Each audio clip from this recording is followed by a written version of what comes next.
فقد رشدا ومن يعصهما فإنه لا يضر إلا نفسه ولا يضر الله شيئا. أعوذ بالله من الشيطان الرجيم. بسم الله الرحمن الرحيم. فيومئذ لا ينفع الذين ظلموا معذرتهم ولا هم يستعتبون.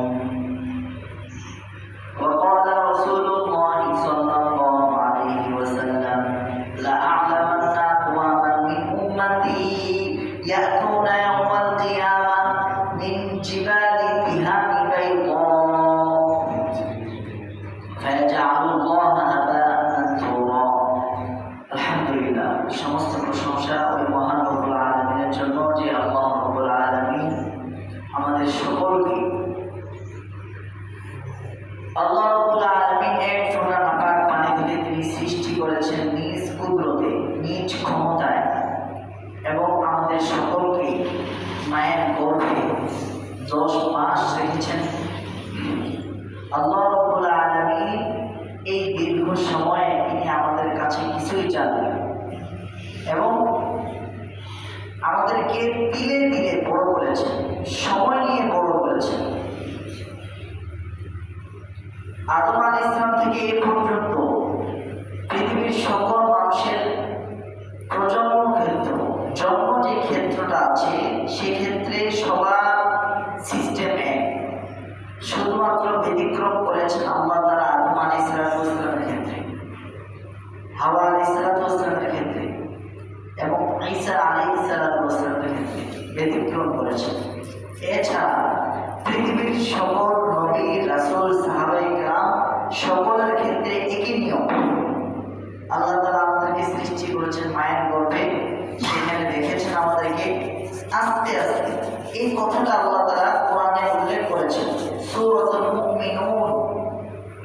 সূরার নামই হলো মুমিনুন। আল্লাহ রাব্বুল আলামিন এই জগতের সকল মানুষকে সৃষ্টি করে তিনি সবাইকে কোরআন দিয়েছেন, সবাইকে জ্ঞান দিয়েছেন, কিন্তু ঈমানের দৌলত তিনি সবাইকে দেন না। তো আল্লাহ রাব্বুল আলামিন ঈমানের দৌলত অর্জন করার জন্য আল্লাহ তাআলা এমন কিছু কথা, এমন কিছু আয়াত তিনি নাযিল করেছেন যেন পৃথিবীর প্রত্যেকটা মানুষ ভেবে এটা বুঝতে পারে যে নিশ্চয়ই আমার একজন স্রষ্টা আছেন যার ক্ষমতা সবার থেকে বেশি। তিনি অদৃশ্য থেকেই সব কিছু করছেন। তো আল্লাহ তাআলা বলেন, ওয়ালাকাদ খালাকনাল ইনসানা মিন সুলালাতিন মিন তিন। আল্লাহ বলেন, অবশ্যই অবশ্যই আমি মানুষকে সৃষ্টি করেছি মাটির নির্যাস থেকে। এরপর আল্লাহ বলেন, সুম্মা খালাকনান নুতফাতা আলাকা সুম্মা জাআলনাহু নুতফা। এরপরে আমি সেই মাটির এক ফোঁটা নির্যাস থেকে বীর্য আকারে তৈরি করেছি। ওই বীর্যটাকে আমি ফি করারিন মাকিন, দুইটি জায়গায় রেখেছি। একটি জায়গায় একটা, কিন্তু আল্লাহ বলেছেন দুইটা। করারিন মাকিন, কররটাকে বলে, করর বলা হয় স্থিতিশীল জিনিস যেটা নড়াচড়া করে না, আর মাকিন অর্থ হল সুরক্ষিত। এই দুইটা শব্দের দিকে তাকাইলে আল্লাহর প্রতি আমাদের বিশ্বাসটা আরো দৃঢ় হয়ে যাবে। দেখেন, মা এক জায়গায় থাকে না। মা কখনো উঠে, কখনো বসে, কখনো নামাজ পড়ে, কখনো রান্না বান্না করে, কখনো দৌড়াদৌড়ি করতে হয়, যার কারণে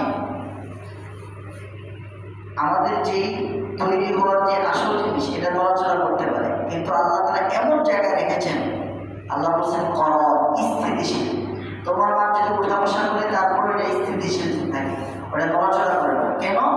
যেই জিনিস দিয়ে তোমার তৈরি ওইটা যদি নড়াচড়া করে তাহলে তোমার গঠন ভালো হবে না।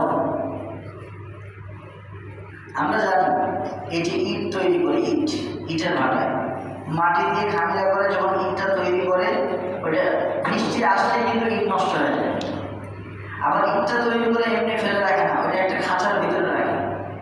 কারণ যদি নড়াচড়া হয় তাহলে এই ইট নষ্ট হয়ে যাবে, এটা কাজে দিবে না। এটা সুন্দর করে খাঁচার ভিতরে রেখে নির্দিষ্ট টাইম পর্যন্ত ভাটা সে আগুনের তাপের মধ্যে রাখে।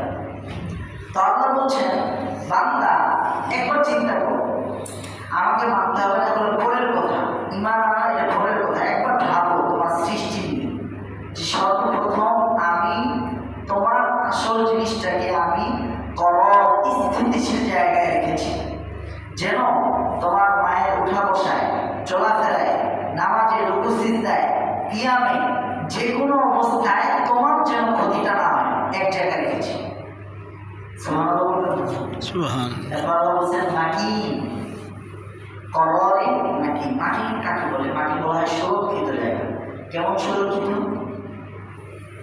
একবার ভালো, আল্লাহ রাব্বুল আলামিন আমাদেরকে ইচ্ছা করবে আকাশ থেকে তিনি ফেলতে পারবেন, কিন্তু আল্লাহ এই নিজাম করেননি। আল্লাহ মায়ের পেটে রেখেছেন, পেটের ভিতরে কত আবর্জনা জিনিস নেই। আমরা যেগুলো খাবার খাই, স্বাদ এখানেই পাই। এই যে জিভা পর্যন্ত স্বাদ, এর নিচে গেলেই এটা ওই জিনিস থাকে না, এটা খাদ্য হয়ে যায়। এই খাদ্যটা পেটের ভিতরে গেলে এক জায়গায় মূত্রথলি, আরেক জায়গায় মল ত্যাগ, বিভিন্ন জিনিস আমাদের থাকে, মল থাকে, মূত্র থাকে। কিন্তু আল্লাহ তাআলা মল, মূত্র, রক্ত এগুলার পাশে এমন ভাবে আল্লাহ তাআলা সুরক্ষিতভাবে আমাদেরকে বড় করেছেন। বান্দা তুমি যদি একবার চিন্তা করো, তোমাকে আমি যদি ইচ্ছা করতাম তাহলে তোমার মায়ের পেটে তোমার জন্ম হওয়ার আগেই তোমার নিঃশেষ করে দিতে পারতাম। পারতেন কি পারতেন না? পারতেন। কিন্তু আল্লাহ বলছেন না, তোমার প্রতি আমার ভালোবাসা কতটুকু এটা বোঝাবার জন্যে আমি কোরআন দিয়েছি। আর রহমান আল্লাহ কোরআন, আল্লাহ কোরআন দিয়েছেন, আল্লাহ আমাদের প্রতি যে কত দয়া করেছেন এটা বোঝার জন্য। বিজ্ঞানীরা আবিষ্কার করেছে বনি আদম যে আমরা যে শ্বাস গ্রহণ করি 24 লক্ষ, প্রতিদিন আল্লাহ তাআলা আমাদের দেহটাকে বাঁচিয়ে রাখার জন্য 24 লক্ষ টাকা খরচ করে।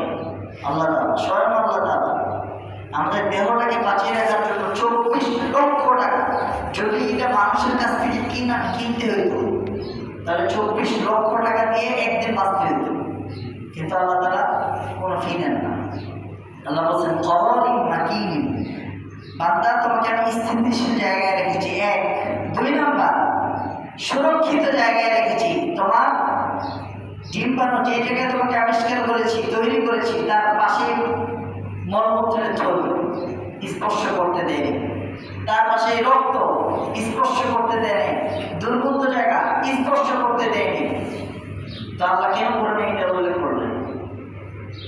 করণ এই শব্দ উল্লেখ কেন করলেন? আমাদের গবেষণার জন্য, যে আপনার আমার তৈরিটা কিন্তু কোন জায়গায় হয়েছে। বান্দা তুমি তো জানো না, কিন্তু আমি তো জানি। আমি পৃথিবীর সব মানুষকে তৈরি করেছি, কে কোন অবস্থায় ছিল সবগুলো আল্লাহর কাছে রেকর্ড আছে। এজন্য আল্লাহ বলছেন করণিন নাকি, সুরক্ষিত জায়গায় রেখেছি, স্থিতিশীল জায়গায় রেখেছি।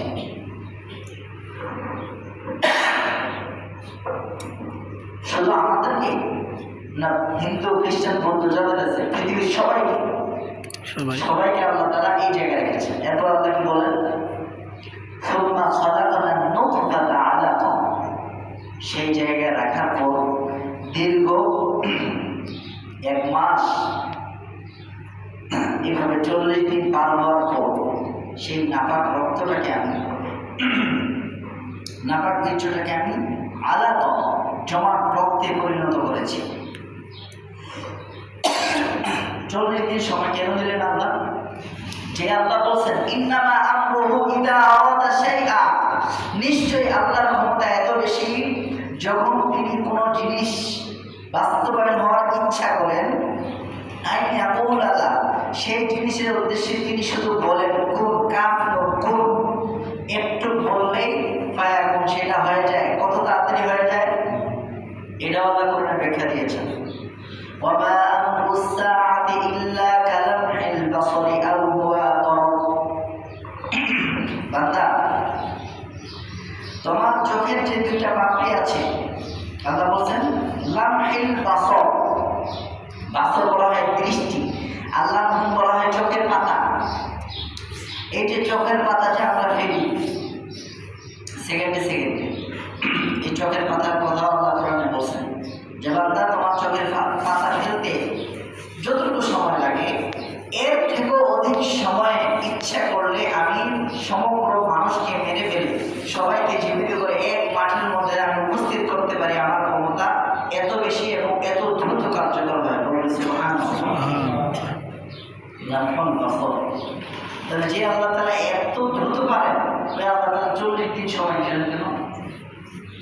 আমাদেরকে শিক্ষা দেওয়ার জন্য যে তোমাদের সূচনাটা শুরু হয়েছে সময় নেওয়ার মাধ্যমে। 40 দিন সময় অতিক্রম করেছে, এরপরে 40 দিন পার হওয়ার পরে ওই জিনিসটাকে আল্লাহ তাআলা নাপাক পানিটাকে জমাট রক্তে পরিণত করেছে। এরপর আল্লাহ আবার বলছেন সুম্মা খালাকনাল আলাকাতা মুদগা, এরপর আবার জমাট রক্তটাকে আবার 40 দিন রেখে দিয়েছে। এটা আপনার আমার সবার সূচনার কথা আল্লাহ কোরআনে বলেছে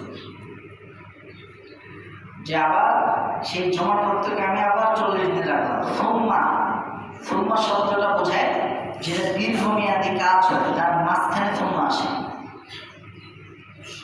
যেমন আমরা খাবার খাই, খাবারের সাথে সাথে পানি খাই, পানির সাথে সাথে আবার খাবার খাই, এটা দ্রুত হয়। এখানে সুম্মা আসবে না, সুম্মা আসে যেটা দীর্ঘমেয়াদ। যেমন আমরা সকালবেলা উঠেছি, ফজর নামাজ পড়েছি, এরপর জুমার নামাজ পড়লাম, কিন্তু এর মাঝখানে বিশাল দীর্ঘ সময়, এখানে সুম্মা আসবে। তো আল্লাহ বলছেন সুম্মা, তার মানে সেই জমাট রক্তকে আমি আবার 40 দিন রেখেছি। কারণ কি? কারণ আপনার আমার পরিবর্তনটা, এই যে আমাদের দেহটা, এই দেহের সূচনাটাই আল্লাহ করছেন সময় নিয়ে। এই দেহটা যখন পরিপূর্ণ হয়ে যাবে, পরিপূর্ণ মানব আকৃতিতে চলে আসবে, তখন এই মানুষের অবস্থাও পরিবর্তন হবে সময়ের মাধ্যমে। এটা বোঝার জন্য আল্লাহ তাআলা এই সুম্মা ব্যবহার করেছেন। আমরা কি বললেন? সুম্মা খালাকনাল আলাকাতা মুদগা, সেই জমাট রক্তটাকে আমি দীর্ঘ 40 দিন পার হওয়ার পর আবার গোশতে রূপান্তরিত করেছি। এক মুঠো গোশত, আপনার আমার সবার সূচনা এক মুঠো গোশত। সুম্মা খালাকনাল মুদগাতা ইযামান, এরপরে সেই জমাট রক্তকে, জমাট গোশতটাকে আমি হাড়ে পরিণত করেছি। মানে আপনার আল্লাহ তাআলা আমাদেরকে সেই গোশতটাকে অটোমেটিকলি হাড় বানিয়ে দিয়েছে, হাড়টি। ফাকাসাউনাল ইযামা লাহমা, এরপর আল্লাহ বললেন ফাকাসাউনাল ইযাম, সেই হাড়টাকে চতুর্দিক থেকে, যেমন কাপড় পরিধান করলে চতুর্দিকে কাপড় হয়ে যায়, আমাদের শরীরে আর দেখা যায় না, এই চতুর্দিকে কাপড়, মাথায় টুপি, কাপড় সব পরছি। আল্লাহ বলেন সেই হাড়টাকে চতুর্দিক থেকে আমি গোশতে পরিণত করে দিলাম। যদি বলি সুবহানাল্লাহ। এরপর আল্লাহ বলেন সুম্মা আনশা'নাহু খালকান আখার, এরপরে আমি ভিন্ন রূপ সৃষ্টি করেছি। আল্লাহ তাআলা 2টি কান দিলেন, আল্লাহ বলছেন 2টি চোখ দিলেন, এরপর মুখ দিলেন। সেই মায়ের পেটে আল্লাহ রাব্বুল আলামিন আপনার আমার খাবার ব্যবস্থা করেছেন, মুখে করেন, নাভি দিয়ে করেছেন। কারণটা হলো বান্দা পৃথিবীতে আসার পর এই মুখ দিয়ে আমার নাম নিবা, এই মুখ দিয়ে কোরআন তেলাওয়াত করবা, আমার জিকির আজকার করবা। এই মুখটা হবে আল্লাহর সমস্ত প্রশংসা নির্গত হওয়ার স্থান, পবিত্রময় স্থান। যে মুখ দিয়ে আমার প্রশংসা হবে, আমার কোরআন তেলাওয়াত হবে, সেই মুখে যেন নাপাক কোনো জিনিস মিশ্রিত না হয়, সেজন্য আমি তোমার মুখ দিয়ে খাবার ব্যবস্থা রাখি নেই, তোমার নামের মাধ্যমে আমি খাবার জারি রেখেছি, যেন দুনিয়াতে সেই মুখের মাধ্যমে আমার প্রশংসা করতে পারো, তেলাওয়াত করতে পারো। জন্য বলি সুবহানাল্লাহ। কিন্তু আমরা কি করি তেলাওয়াত? আল্লাহর এই স্মরণগুলা, আল্লাহ যে আমাদেরকে বানিয়েছেন মায়ের পেটের ভিতরে, এত সূক্ষ্মভাবে আলোচনা করেছেন, সেগুলো যদি চিন্তা করি অটোমেটিকলি আল্লাহর প্রতি আমাদের ভালোবাসা দ্বিগুণ হয়ে যাবে। ঠিক না ঠিক? কিন্তু আমরা ওই স্মরণ করি। এরপর আল্লাহ বলছেন যে বান্দা, এসব হওয়ার পরে মায়ের পেটের ভিতরে আমি তোমাকে এক জায়গায় রাখিনি, তোমাকে আমি সৃষ্টি করেছি ইয়াখলুকুকুম, আমি তোমাদেরকে সৃষ্টি করেছি ফি বুতুনি উম্মাহাতিকুম, তোমাদের মায়ের পেটের মধ্যে। এটা জানি খালকুম মিন বাদি খালকিন, এক সৃষ্টির পরে আরেক সৃষ্টি, ক্রমান্বয়ে আমি তোমাদেরকে মায়ের পেটে সৃষ্টি করেছি। ফি যুলুমাতিন সালাস, একটি অন্ধকারে না, ফি মানে মধ্যে, যুলুমাতিন মানে অন্ধকার, সালাস মানে তিনটি। তোমার মায়ের পেটের মধ্যে তিনটি অন্ধকারে আমি তোমাকে সৃষ্টি করেছি ক্রমান্বয়ে, একের পর এক। কত নিখুঁতভাবে। অন্ধকারের কথা কেন আল্লাহ বলছেন? কারণ দুনিয়ার এমন কোনো কারখানা নাই, এমন কোনো ঘড়ি নেই যেখানে অন্ধকারে কাজ হয়। অন্ধকারে আমরা কেউ কাজ করতে পারবো না। কিতাব যেখানে লেখা হয় সেটা আলোকিত, গাড়ি যেখানে বানানো হয় সেটাও আলোকিত, আমাদের পোশাক যেখানে তৈরি করা হয় সেটাও আলোকিত, পাথর খনি হোক, কয়লা খনি, যত কিছু সব আলোর ভিতরে। কিন্তু আল্লাহ কোরআনে বললেন, বান্দা আমি তোমাকে তোমার মায়ের পেটে, পেট মানেই তো অন্ধকার, কারণ পেটের ভিতরে আলো যাওয়ার কোনো রাস্তা নাই, সেখানে আলোকিত হওয়ার কোনো রাস্তা নেই। আল্লাহ যখনই বললেন ইয়াখলুকুকুম, আমি তোমাদেরকে সৃষ্টি করেছি ফি বুতুনি উম্মাহাতিকুম, তোমাদের মায়ের পেট, এই মায়ের পেট শব্দটা আসার সাথে সাথেই আমাদের অন্তরে কিন্তু অন্ধকার চলে আসে। তার মানে আল্লাহ আমাদেরকে বানিয়েছেন কোথায়? অন্ধকারে। বান্দা আমি তোমাকে সৃষ্টি করেছি অন্ধকারে নিখুঁতভাবে, তাহলে তুমি মানুষ হয়ে বড় হয়ে এই ধারণা কিভাবে করো যে অন্ধকারে আমার নাফরমানি করবা আর আমি তা দেখতে পাবো না? যদি অন্ধকারে নিখুঁতভাবে আমি তোমাকে তৈরি করি, তোমার অবয়বটা সুন্দর করে সৃষ্টি করি, আয়নার সামনে যখন তুমি দাঁড়াও, অটোমেটিকলি তোমার হৃদয়ে তোমার চেহারা দেখে হাসি আসে, এত সুন্দর করে আল্লাহ আমাকে বানিয়েছে। অন্যের কারো কাছে প্রশংসা শুনে নিজের ভিতরে আনন্দ অনুভব করো যে আল্লাহ আমাদেরকে কত সুন্দর করে সৃষ্টি করেছেন। সেজন্য আল্লাহ সাল্লাল্লাহু আলাইহি ওয়াসাল্লাম আমাদেরকে একটা দোয়া শিখিয়েছেন, আল্লাহুম্মা হাসসানতা খালকি ফাহাসসিন খুলুকি। আমার সাথে সবাই বলেন, আল্লাহুম্মা হাসসানতা খালকি ফাহাসসিন খুলুকি। আয়না দেখার সময় আমরা সবাই বলবো, আরবিতে আমরা বলতে পারলাম, হে আল্লাহ আপনি আমার গঠনটাকে সুন্দর করেছেন, আপনি আমার চরিত্রটাকেও সুন্দর করেছেন, আপনি আমার বাহ্যিকটাকে অনেক সুন্দর করেছেন, অতএব আপনি আমার ভিতরের আচরণটাকেও সুন্দর করেন। সুন্দর করার মালিক কি? আল্লাহ। তো আল্লাহ বললেন তোমাকে মায়ের পেট বলার মাত্র অন্ধকার, কিন্তু আল্লাহ বললেন শুধু একটু যদি বলতেন মায়ের পেট, তাহলে অন্ধকার বুঝতাম। কিন্তু আল্লাহ বললেন না, অন্ধকার একটা না, কয়টা? তিনটা অন্ধকার। কিভাবে? মায়ের পেট এক অন্ধকার না? মায়ের পেটের ভিতরে বাচ্চা ডিম বানানো থাকে, ওইটা আরেক অন্ধকার। আবার ডিম বানানোর ভিতরে বাচ্চা যেখানে থাকে ওইটা আরেকটা প্যাকেটিং করে রাখে, তাহলে কয়টা অন্ধকার হইল? তিনটা অন্ধকার। এই তিনটা অন্ধকারে আল্লাহ যে আমাদেরকে রেখেছেন, তাহলে অন্ধকার যদি একটা হয় তাহলে একটু অন্ধকার থাকবে। দ্বিতীয় স্তরের অন্ধকার কি প্রথম স্তরের মতো না, আর তৃতীয় স্তরের অন্ধকার কি প্রথম স্তর হবে? হবে না। তার মানে তোমাকে একটা না, তিনটি অন্ধকার, যেখানে দুনিয়ার কোনো আলো, দুনিয়ার কোনো বাতাস যাওয়ার কোনো সম্ভাবনা নেই, সুযোগ নেই, সেখানে আমি তোমাকে নিখুঁতভাবে তৈরি করেছি। তাহলে তোমার এই সুন্দর চোখ, কান, ব্রেন সব কিছু আমি নিখুঁতভাবে তিনটি অন্ধকারে করলাম। বান্দা তুমি কিভাবে, আল্লাহ এই জন্য বলছেন ভাবি আইবি আলা রাব্বিকুমা তুকাদ্দিবান, আফা বিনিআমাতিল্লাহি ইয়াজহাদুন, আল্লাহ তাআলার আয়াতকে তোমরা অস্বীকার করছো, অনুগ্রহ অস্বীকার করো। ভাবি আইবি হাদিসিন বাদাহু ইউমিনুন, এরপরে কোন আয়াত দিয়ে বোঝাইলে তারা ঈমান আনবে?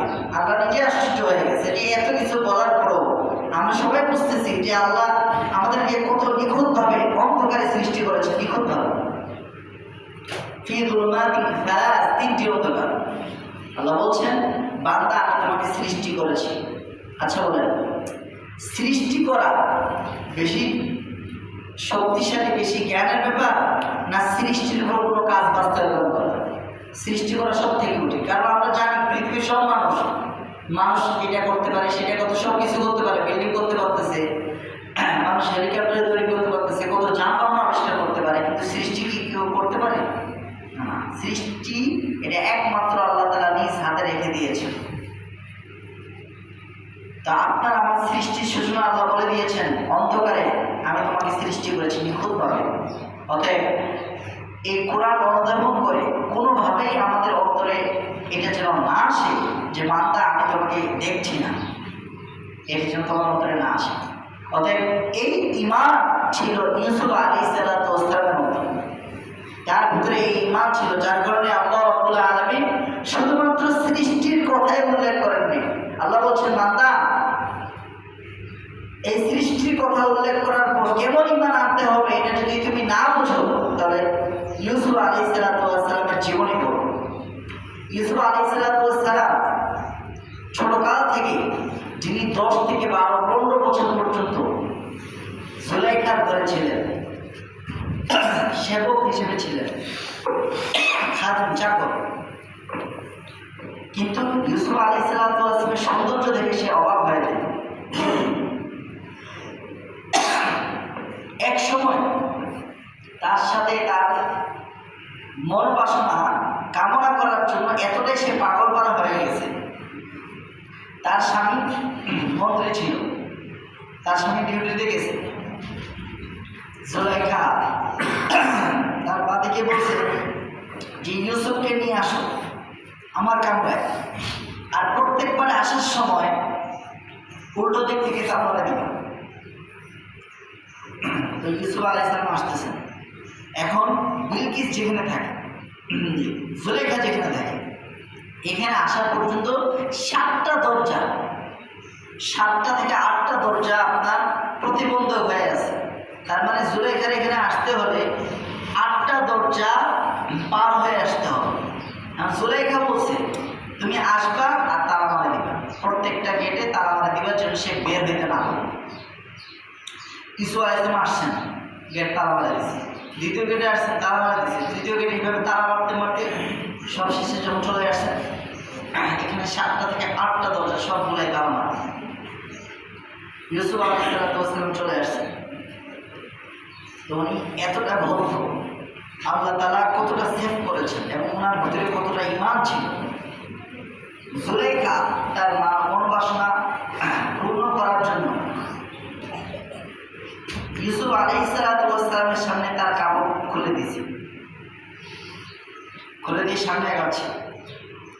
উনি বলছেন, মাআদাল্লাহ, আল্লাহর পানা চাই, ইন্নাহু রব্বি, নিশ্চয়ই আপনার স্বামী বা আল্লাহ, এখানে দুইটা উদ্দেশ্য হতে পারে। আপনার স্বামী আমাকে সম্মান দিয়ে এখানে রেখেছেন, অতএব আমি তার সম্মানে কোনো নষ্ট করতে পারি না, তার সম্মানে কোনো আঘাত আনতে পারি না। সে বলতেছে, আমি নিজের ইচ্ছায় তোমাকে ডেকেছি, তোমার এখানে কোনো জোর জবরদস্তি নাই, আমার নিজের ইচ্ছায় তোমাকে কাছে ডেকেছি, অতএব তুমি আমার মনোবাসনা পূর্ণ করো। উনি আল্লাহর উপর তাওয়াক্কুল রেখে, আল্লাহর ভয় সামনে রেখে ইউসুফ আলাইহিসসালামের সামনে আল্লাহ তাআলা সমস্ত দলিল, তার বাবার প্রতিচ্ছবি সবগুলো ভাসমান রেখেছেন, যেন ইউসুফ আলাইহিসসালাম এটা দেখে স্মরণ করতে পারে, বা আল্লাহ রাব্বুল আলামিন তার সামনে পিছনের সবগুলো ইতিহাস সামনে তুলে ধরেছে। একটা বিশেষ অলৌকিক শক্তি দিয়ে ইউসুফ আলাইহিসসালাম, তিনি জানেন দরজা সব তালা মারা, তারপরেও আল্লাহর নামে তিনি পিছন থেকে দৌড় মারবেন। কেন? কারণ তিনি সেই কাজ করতে যাবেন না, সে হারাম কাজে তিনি লিপ্ত হবেন না, কারণ এটা আল্লাহ হারাম করেছে। তো এই কথা বলে তিনি যখন পিছনে দৌড় মারছেন, আল্লাহ রাব্বুল আলামিন কোরআনে উল্লেখ করে দিয়েছেন, وراودته التي هو في بيتها عن نفسه وغلقت الأبواب। ওই নারী, যেই নারীর ঘরে ইউসুফ আলাইহিসসালাম ছিলেন, সে তাকে ফুসলিয়েছে। আল্লাহ কিন্তু ডাইরেক্ট বলতে পারতেন জুলাইখা ইউসুফকে ফুসলিয়েছে, কিন্তু আল্লাহ এইভাবে বলেন নাই, বলছে কি ওয়ারাওয়াদাত, ফুসলিয়েছে হু, ইউসুফকে, আল্লাতী হুয়া ফি বাইতিহা, যার ঘরে ইউসুফ ছিল, যার ঘরে ইউসুফ ছিল, এটা তারা কি বোঝায়? ইউসুফ আলাইহিস সালাম তার সাথে ছিল প্রায় 10-12 বছর। একটা মহিলার সাথে থাকতে হলে তাকে যদি কেউ কনভার্স করতে চায় তার অনেক সময় লাগে। তো যেখানে ইউসুফ আলাইহিস সালাম নিজেই তার ঘরে ছিলেন, ইউসুফ আলাইহিস সালামের পক্ষে সম্ভব ছিল তাকে ফুসলানো, কিন্তু না, উল্টা সে তাকে ফুসলিয়েছে। কিন্তু আল্লাহ এইভাবে বলেছেন, আল্লাতী হুয়া ফি বাইতিহা, যার ঘরে ইউসুফ ছিল। এই জন্য ফুসলানোটা সহজ হয়ে গেছে। এবং ইউসুফ আলাইহিস সালামের ভিতরে এত কন্ট্রোল, এটা আল্লাহ বোঝাবার জন্য বলছে যে ইউসুফ, আমরা তো একটা মহিলা মানুষ যার সাথে কোনো পরিচয় নেই, যার ঘরে কিছু জানা নেই, তার প্রেমও হয়ে যায়। কিন্তু আল্লাহ বলছেন যে ইউসুফ তার ঘরে 10-12 বছর ছিল, তারপরও তার প্রস্তাবে, কুপ্রস্তাবে রাজি হয়নি। এটা আল্লাহর কাছে এত ভালো লেগেছে যে কিয়ামত পর্যন্ত সমস্ত যুবকদের জন্য আল্লাহ তাআলা ইউসুফ আলাইহিস সালামকে আইডল করে কোরআনে কারিমে স্মৃতির পাতা হিসেবে রেখে দিয়েছেন। সুবহানাল্লাহ। আল্লাহ বলছেন ফুসলিয়েছে, ওয়াগাল্লাকাতিল আবওয়াব, বাবু মানে একটি দরজা, আর আবওয়াব বলা হয় কয়েকটি দরজা। এখানে আলিফ লাম আছে, তার মানে দরজা একটা ছিল না, 7 থেকে 8টা দরজা ছিল। তারপরে আসতে 7 থেকে 8টা দরজা বানিয়ে দিতে হবে, এত সহজ ছিল না। সব তৈরি করে দিয়েছে, সুযোগ তৈরি করে দিয়েছে, কেউ জানবেও না, আবার সে নিজেও রাজি। এত কিছু করার পরও ইউসুফ আলাইহিস সালাম আল্লাহর নাম করে প্রত্যাখ্যান করে যখন দৌড় মারছেন, আল্লাহ রাব্বুল আলামিন খুশি হয়। কি বলছেন? অকাল্লাকাতিল আবওয়াব ওয়াকালাত হাইতা লাক, বলছেন আমি তোমার জন্য রেডি আছি, কাউকে বলবো না। তিনি বলছেন ক্বালা মাআদাল্লাহ ইন্নাহু রাব্বি আহসানা মাসওয়াই, আমার অবস্থানকে সুন্দর করেছেন। এই কথা বলে ওয়াস্তাবাকাল বাব, তিনি দৌড় দিলেন। ইস্তাবাকা বলা হয় দৌড় প্রতিযোগিতা করা। যদি আমরা 10 জন দৌড় প্রতিযোগিতা করি, যে ফার্স্ট হবে তার জন্য পুরস্কার, তাহলে এখানে কি দৌড় হালকাভাবে হবে? খুব প্রতিযোগিতা। একজন চেষ্টা করবে আমি কিভাবে 9 জনের থেকেও দ্রুত সামনে বুঝতে পারি, এটাকে বলা হয় ইস্তাবাক। দৌড় প্রতিযোগিতায় যেই দৌড়টা দেওয়া হয়, বা চাকরির প্রতিযোগিতায় যেই দৌড়টা দেওয়া হয়, সেটাকে বলা হয় ইস্তাবাক। কিন্তু আল্লাহ রাব্বুল আলামিন এই শব্দটা ব্যবহার করেছেন ইউসুফ আলাইহিস সালামের ক্ষেত্রে, যে দৌড় প্রতিযোগিতার সময়, চাকরির প্রতিযোগিতার সময় যেই দৌড়টা দেওয়া হয়, ইউসুফ আলাইহিস সালাম সেই দৌড় দিলেন গেট পর্যন্ত, ওয়াস্তাবাকাল বাব, গেট পর্যন্ত। অথচ তিনি দেখতেছেন গেটে তালা মারা, তারপর তিনি দৌড় দিয়েছেন। কেন? তার পক্ষে এতটুকু সম্ভব ছিল, যা আমার পক্ষে এতটুকু সম্ভব যে তার থেকে দৌড় দিয়ে গেট পর্যন্ত যাই। বা গেট পর্যন্ত যাওয়ার পর এরপরে সাহায্য করার ক্ষমতা কার হাতে? তো সে তার ক্ষমতা দেখিয়েছে, আল্লাহ তার ক্ষমতা তার জন্য বলে দিয়েছে। যাওয়ার সাথে সাথে প্রথম দরজা খুলে গেছে। সুবহানাল্লাহ। ওয়াস্তাবাকাল বাব ওয়াকাদ্দাত কামিসুহু মিন দুর, প্রথম দরজা গেছে, খুলে গেছে। দ্বিতীয় দরজায় খুলে গেছে। তৃতীয় যে দরজার কাছে গেছে, খুলে গেছে। আর এদিক থেকে জুলাইখা কিন্তু বসে নেই, সেও দৌড়াচ্ছে, তার পিছনে সেও দৌড়াচ্ছে।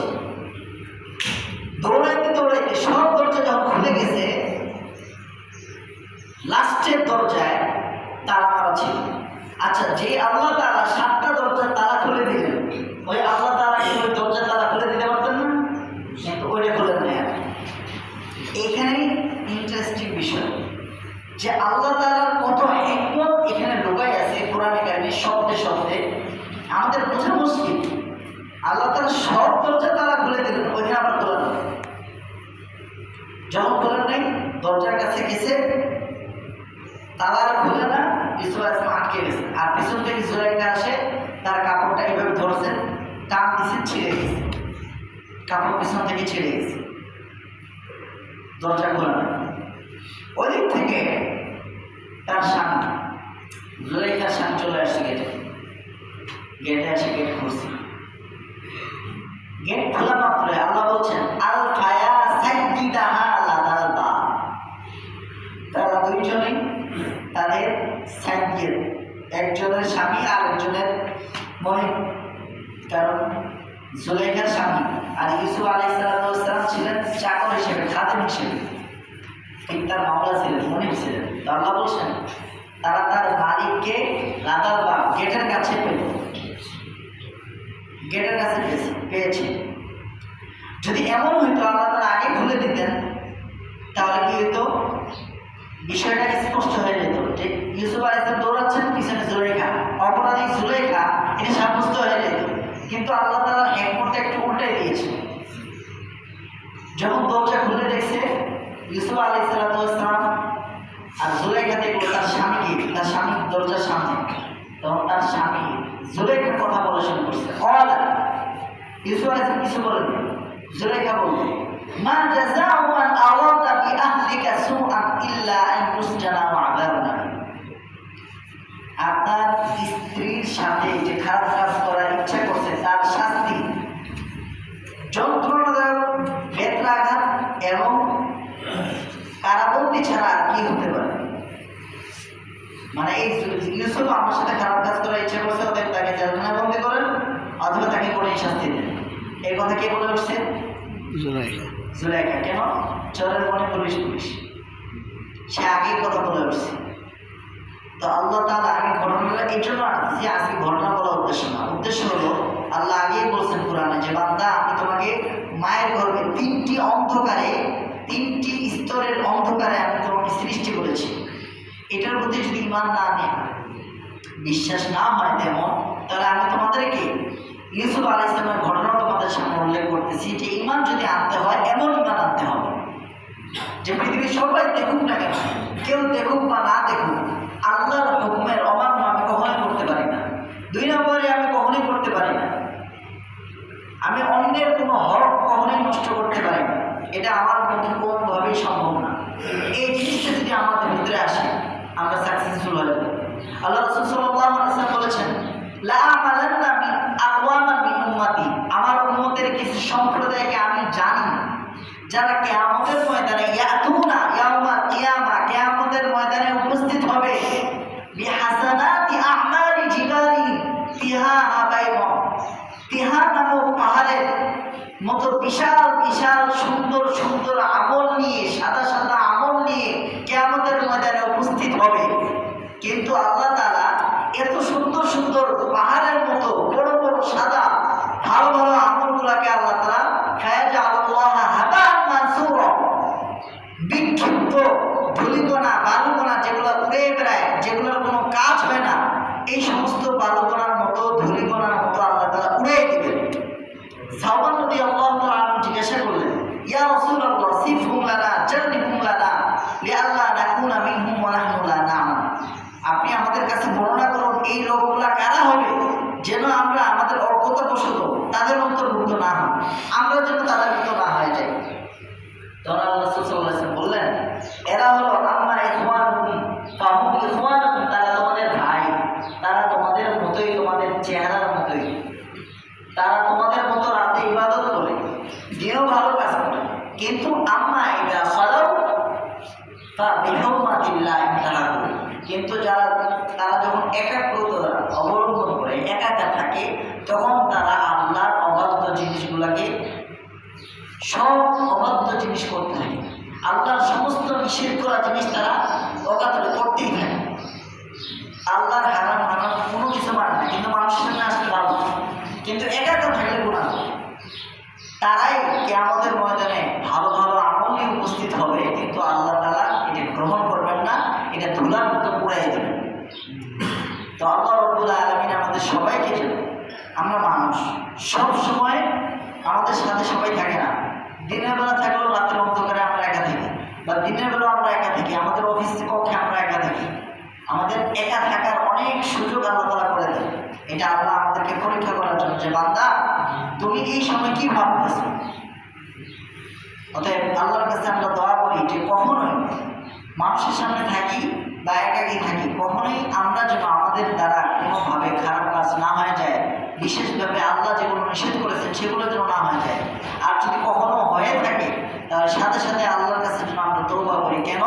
এই তওবায় গোসল করলে যেমন সব সাফ সুফ হয়ে যায়, পরিষ্কার হয়ে যায়, তওবার মাধ্যমে আমাদের হৃদয়ের যত গুনাহ সবগুলো আল্লাহ তাআলা ধরে মুছে সাফ করে দেন।